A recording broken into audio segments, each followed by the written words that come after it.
Detrás de la imagen tranquila de muchas personas mayores, hay historias tan oscuras que desafían la idea común de una vejez tranquila y pacífica. Este documental profundiza en estas historias, mostrando cómo algunos de estos ancianos, lejos de ser inocentes, cometieron graves delitos y ahora se enfrentan a severos castigos. Una de esas historias es la de Irmgard Furchner, conocida como la secretaria de Stutthof. Durante muchos años vivió en libertad, pero finalmente fue condenada a muerte por su participación en los horrores del Holocausto. Durante la Segunda Guerra Mundial, Furchner trabajó como secretario administrativo en un campo de concentración en la Polonia ocupada. Su función era organizar y registrar meticulosamente los documentos, tarea que sin duda contribuyó al funcionamiento de un régimen de terror y muerte. Se estima que se perdieron más de 10.000 vidas según los registros que mantuvo.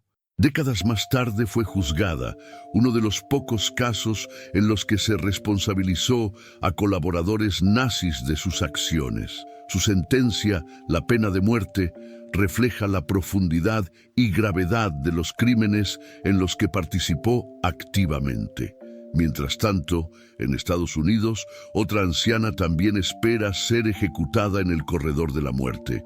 Blanche Taylor Moore, nacida en 1933 y conocida como la Viuda Negra, fue condenada a muerte en 1990, acusada de matar a su novio con veneno.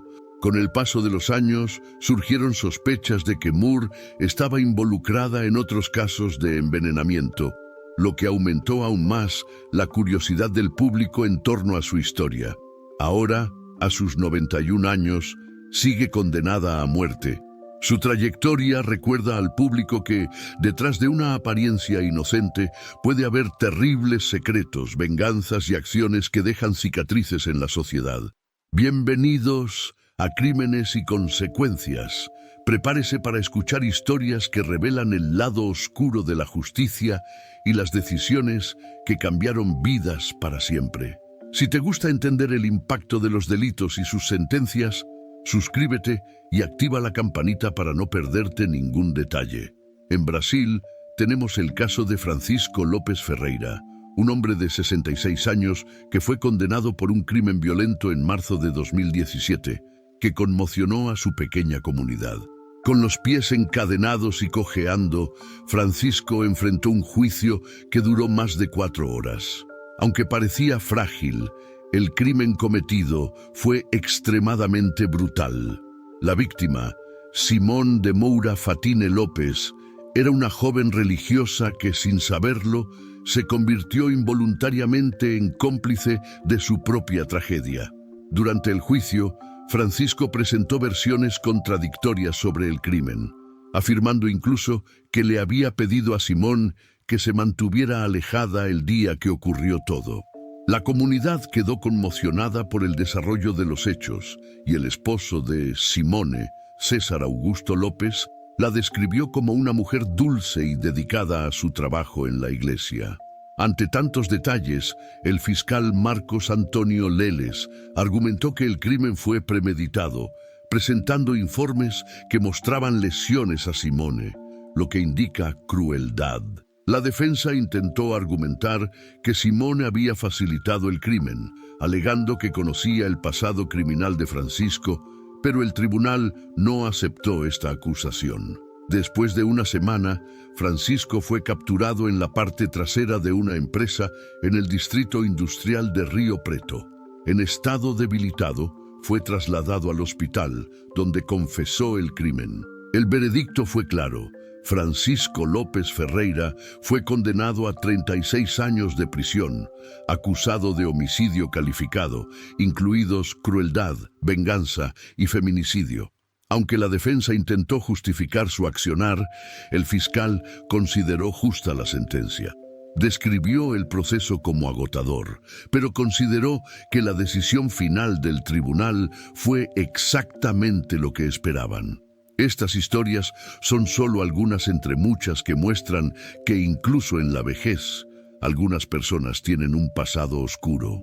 Estos crímenes conmocionan a la sociedad y nos recuerdan que la justicia busca, siempre que sea posible, responsabilizar a todos los involucrados, independientemente de su edad o condición física.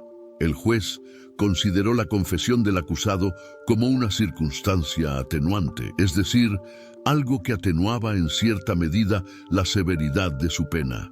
En consecuencia, optó por no apelar la sentencia, demostrando estar satisfecha con la pena impuesta. Este episodio representa un capítulo más triste en la historia de esta comunidad, que todavía lleva las cicatrices de una tragedia que involucró a un anciano y a un misionero.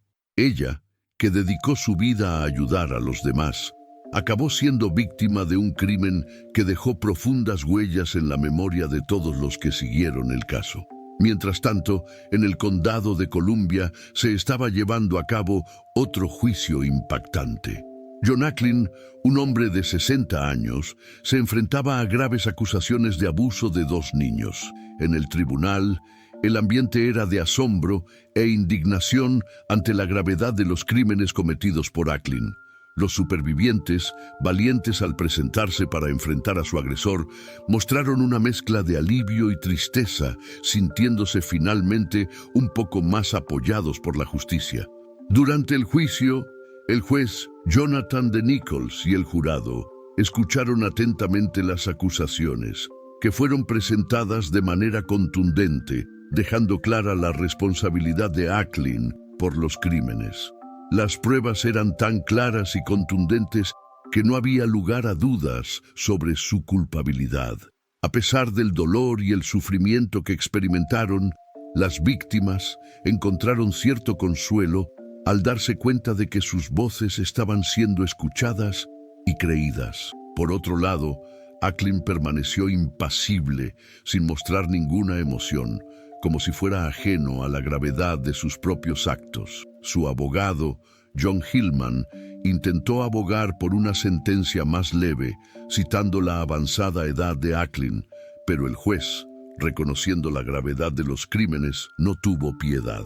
Manifestó que ese día representó el fin de la libertad de Acklin, quien ahora cumpliría una pena de 335 años de prisión, poniendo fin a su vida en una celda.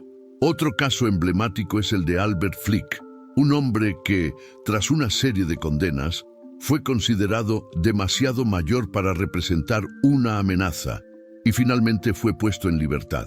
Flick ya había sido condenado en 1979 por apuñalar 14 veces a su esposa Sandra, un crimen del que fue testigo su hija. Pese a estos antecedentes, fue liberado en 2004 y volvió a cometer delitos en 2010, cuando atacó a otra mujer, también con un cuchillo. En 2014, Flick fue liberado nuevamente porque, debido a su edad, ya no representaba un riesgo para la sociedad. Sin embargo, esta decisión resultó ser un trágico error. Poco después, Flick cometió otro crimen brutal. Conoció a Kimberly Doby, una madre de 48 años, y desarrolló una obsesión por ella.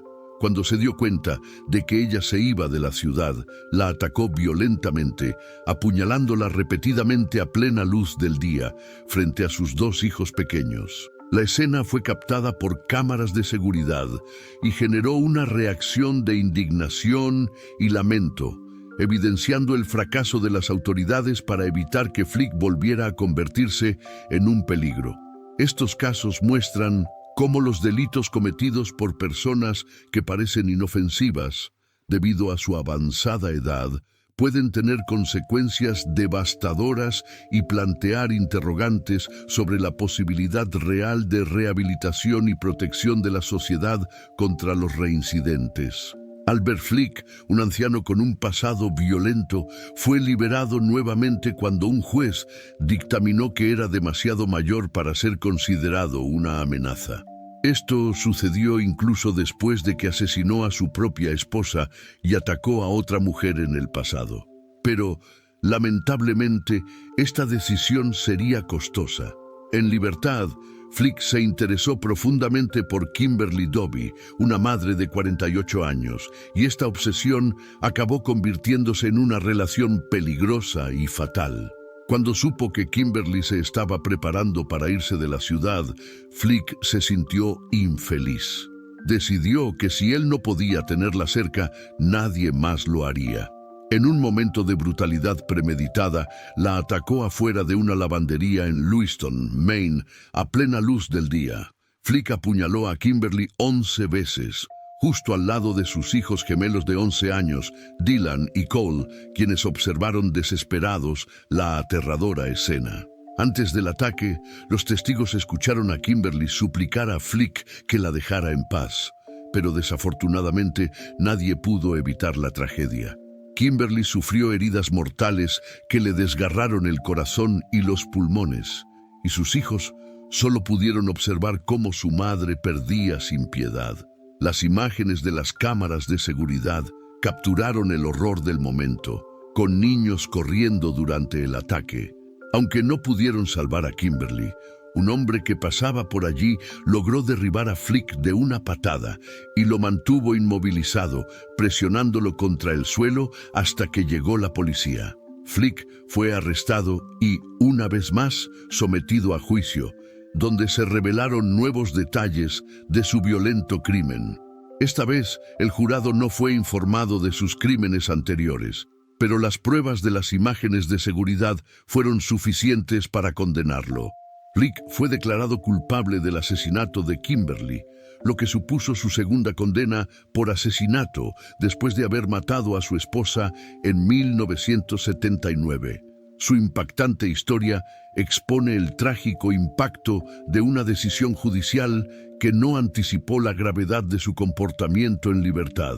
Otro caso notable involucró a Gregory McMichael, de 68 años, quien, junto con su hijo Travis, fue condenado por el asesinato de Ahmaud Arbery. Los McMichaels persiguieron a Arbery y Gregory terminó enfrentando múltiples cargos, incluidos asesinato y crímenes de odio. Durante el juicio, inicialmente pareció atónito al escuchar el veredicto de culpabilidad. Cuando la realidad de la condena quedó clara, su rostro expresó una mezcla de conmoción, tristeza y decepción, como si todavía creyera que sus acciones eran justificables. Los abogados de McMichael expresaron su descontento con el resultado y afirmaron que apelarían, alegando que Gregory creía que estaba actuando correctamente. Independientemente, el tribunal dictaminó que Gregory cumpliría cadena perpetua, lo que marca un punto de inflexión definitivo en su vida, ya que ahora enfrenta el resto de sus días tras las rejas. Estos casos extremos revelan el lado oscuro de los crímenes cometidos por personas mayores, demostrando que la vejez no siempre es sinónimo de redención o paz. Estaba claro que Gregory McMichael esperaba un resultado diferente y creía que él y su hijo estaban justificados en sus acciones. Los abogados de McMichael quedaron decepcionados con el veredicto y prometieron apelar, lo que refuerza que Gregory realmente pensaba que estaba haciendo lo correcto. Para él, la persecución de Ahmaud Arbery estaba justificada. Durante la sentencia, McMichael permaneció inmóvil, sin mostrar ninguna emoción, incluso con el veredicto que consideró desfavorable. Pese a ello, sus abogados continuaron respetando el proceso judicial, analizando posibilidades de un nuevo juicio. El veredicto de culpabilidad cambió drásticamente la vida de McMichael, quien ahora enfrenta la realidad de pasar el resto de su vida en prisión. La sentencia fue detallada. Por el primer cargo fue declarado inocente de homicidio intencional. En el segundo fue condenado a cadena perpetua, sin posibilidad de libertad condicional, por homicidio agravado. Otros cargos fueron anulados por decisión judicial. Además de la cadena perpetua, recibió otros 20 años por agresión agravada, de los cuales 10 años cumplieron junto con otra sentencia y 5 años junto con otra. En total, la pena se estableció en cadena perpetua, más 20 años. Y ahora queremos saber tu opinión. ¿Crees que se hizo justicia? Deja tu comentario abajo. Y si te gustó el contenido, no olvides suscribirte a Crímenes y Consecuencias para seguir más historias impactantes. Hasta la próxima.